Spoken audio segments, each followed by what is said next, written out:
let's kick things off by bringing awareness to your breathing. Now, odds are, unless you've trained in music or something else, you're probably not really paying attention to specifically how you're breathing, where you're pulling in the air.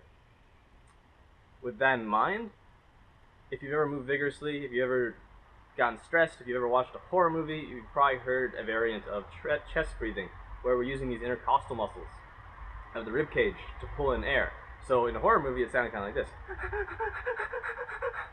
That kind of thing is panicky, and it actually doesn't just sound like it. It actually makes you feel more panicked and more stressed. Doing this a couple times right now, I feel a little more stressed. So, needless to say, we probably want to avoid that. With that in mind, our second kind of breathing, and the one we want to focus on pretty much entirely, if possible, is stomach or abdominal breathing. So you're breathing through your diaphragm.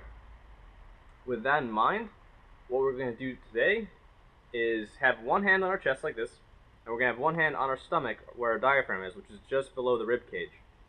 And our only goal, and it's going to be hard to demonstrate this on camera, so I'm sorry, but our only goal is that we don't want to feel this top hand rise when we breathe in, like I just did right now, and we want to feel just our bottom hand moving as our stomach expands. So, inhaling through the nose, nice and controlled,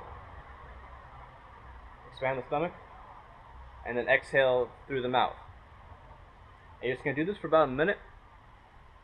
Nice and controlled inhale, nice and controlled exhale, focusing on just trying to move your bottom hand only. So, as I said, do this for a minute. It might take some practice to really get just the bottom hand moving, but this is a process, not an instantaneous thing.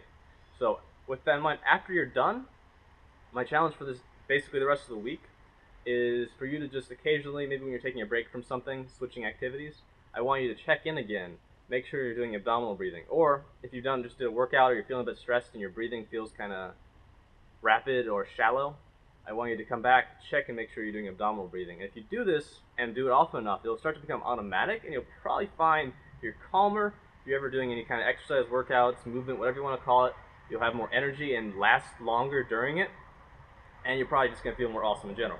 So, try it out, let me know how it goes, and thank you, and we'll see you again in a couple days.